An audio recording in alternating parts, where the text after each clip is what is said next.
عرض کر رہا ہوں کہ قرآن کی تلاوت کو اپنا معمول بنائیں، قرآن کی تلاوت کو اپنا معمول بنائیں، اور قرآن کو قرآن میں دیکھ کر پڑھیں۔ یہ میں بہت تاکید سے کہتا ہوں، آج کے لیے ایک فیشن چلا ہے، فیشن کہوں یا بیماری کہوں یا سنت کی مخالفت کہوں یا خلفاء راشدین کے طریقوں کا مٹانا کہوں کہ موبائلوں میں قرآن کا رکھ کے پڑھو، اس میں بھی کوئی حرج نہیں ہے، قرآن میں پڑھ لو، اس میں پڑھ لو، کیا اس میں کیا فرق ہے؟ کیونکہ جب خلفاء راشدین اور جن کے طریقوں کو مضبوطی سے تھامنے کا اللہ کے نبی نے حکم دیا ہے احادیث میں، جب ان کے طریقوں سے مناسبت ختم ہو جاتی ہے، جب ان کے طریقوں سے تعلق ختم ہو جاتا ہے، اور جب ان کے طریقوں کی عظمت دل سے نکل جاتی ہے، تو پھر مسلمان نئے نئے طریقوں کو اور نئے نئے رواجی چیزوں کو استعمال کرنے میں کوئی شرم، کوئی جھجک محسوس نہیں کرتا۔ وہ کہتا ہے جائز ہے، کس نے کہا ہے کہ ناجائز ہے؟ مسئلہ جائز ناجائز کا نہیں ہے، مسئلہ اس کا ہے کہ تمہیں کن کے طریقے محبوب ہیں؟ آیا اس زمانے کے نئے طریقے محبوب ہیں یا وہ طریقے جن پر اللہ تعالیٰ صحابہ سے راضی رہے وہ طریقے مطلوب ہیں؟ عثمان رضی اللہ عنہ کا قرآن پھٹ گیا تھا مسلسل دیکھ کر پڑھنے کی وجہ سے۔ عبداللہ بن عمر نماز اور اذان کے درمیان قرآن کو، وضو اور نماز کے درمیان قرآن کو دیکھ کر پڑھا کرتے تھے، یہ ان کا معمول تھا۔ اس لیے کہہ رہا ہوں تاکید سے کہ قرآن کو قرآن میں دیکھ کر پڑھیں۔ ہاں، یہ اپنی عبادات کو نئے فیشنوں پر، اپنی عبادات کے رواجی طریقوں پر لے جانا، یہ جہالت ہے، اور یہ خلفاء راشدین سلف صالحین کے طریقوں کی مخالفت ہے۔ اگر اس پر چلتے رہے تمہاری آئندہ آنے والی نسل نہیں سمجھے گی، تمہاری آئندہ آنے والی نسل نہیں سمجھے گی کہ قرآن کے پڑھنے کا کیا طریقہ تھا۔ پچھلے جتنے بھی صحابہ کے اور محمد صلی اللہ علیہ وسلم کے طریقے ختم ہوئے ہیں، وہ خدا کی قسم صرف اس لیے کہ یہود و نصارہ یہ چاہتے ہیں کہ ان میں اعمال کا اثر باقی رہے لیکن سنتیں کسی طرح ختم ہوں۔ اس لیے چاہیے کہ قرآن کو قرآن میں دیکھ کر پڑھا جائے، اور یہ بھی تاکید کروں گا میں کہ قرآن کی تلاوت کے ساتھ ساتھ قرآن کا ترجمہ ضرور دیکھا کرو کہ اللہ ہم سے کیا چاہتے ہیں، تاکہ قرآن کے مضامین کا اللہ ہم سے کیا کہہ رہے ہیں۔ اللہ تو ہم سے براہ مخاطب ہیں، یا ایھا الذین آمنوا، یا ایھا الذین آمنوا، اللہ تو ہم سے کہہ رہے ہیں اے ایمان والو، اے ایمان والو۔ ایمان والوں کا حال یہ ہے کہ جھوٹے اخبار سمجھ کر پڑھتے ہیں اور سچا قرآن سمجھ کر نہیں پڑھتے، جبکہ اخبار کی خبر کی کل تردید آ جائے گی، خبر جھوٹی تھی، لیکن قرآن جب سے لکھا گیا ہے اس وقت سے لے کر قیامت تک جو کچھ ہوگا، قیامت کے بعد جو کچھ ہوگا، وہ سب قرآن میں لکھے ہوئے کے مطابق ہوگا۔ قرآن کی کوئی خبر ایسی نہیں جس کو کہا جائے کہ یہ ہوگا یا نہیں ہوگا۔ اس لیے عرض کر رہا ہوں کہ قرآن کی تلاوت کے ساتھ ساتھ قرآن کے ترجمے کو بھی ضرور دیکھیں۔ اس سے دلوں کے اندر اللہ تعالیٰ کے کلام کی عظمت، اس کے کلام کا رعب، اس کے وعدوں کا یقین، اس کے وعیدوں کا خوف پیدا ہوگا۔ اور یہ قرآن کے پڑھنے کا بھی اصل طریقہ تھا کہ حضور اکرم صلی اللہ علیہ وسلم وعدوں کی امیدوں کے ساتھ، وعیدوں پر خوف کے ساتھ، عذاب کی آیتوں پر پناہ مانگنے کے ساتھ اس طرح تلاوت کیا کرتے تھے۔ حضرت عائشہ فرماتی ہیں ہم سے پوچھو تلاوت کا طریقہ کیا ہے؟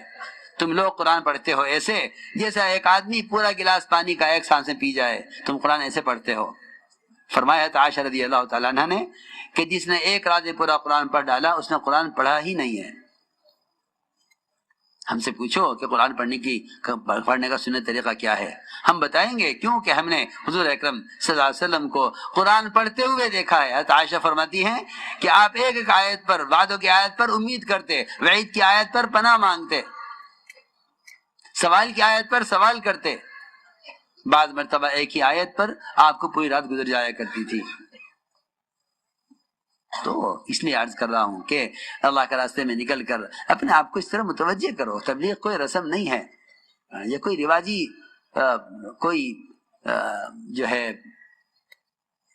کوئی پروگرام نہیں ہے۔ اپنی تعلیم و تربیت کا، اللہ کے ساتھ تعلق پیدا کرنے کا ایک مسنون طریقہ ہے، ایک مسنون طریقہ کہ سارا کام سیرت کے تابع ہے۔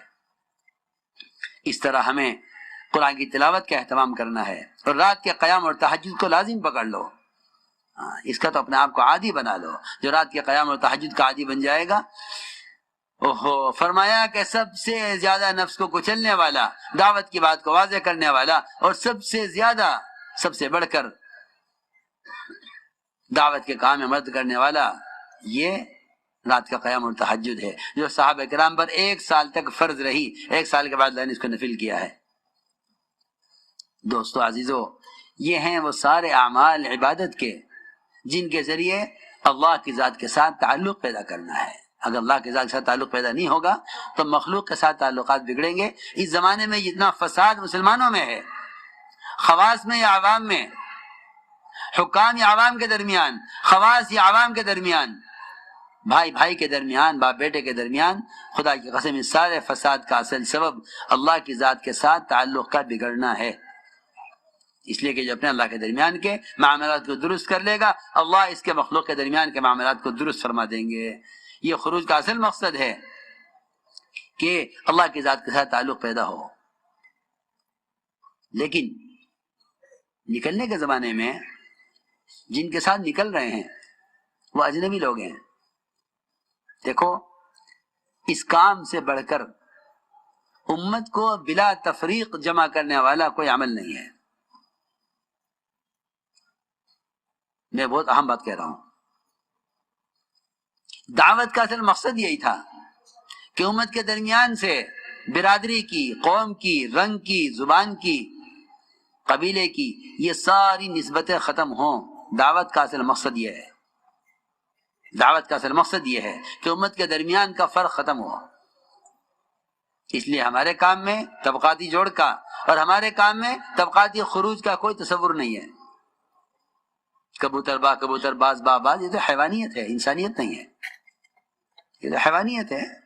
جانوروں کا تعارف کرایا گیا ہے کہ اپنوں کے ساتھ چلو۔ یہ امت کا عذاب یہی ہے، اور امت کی خونریزی کا سبب یہی ہے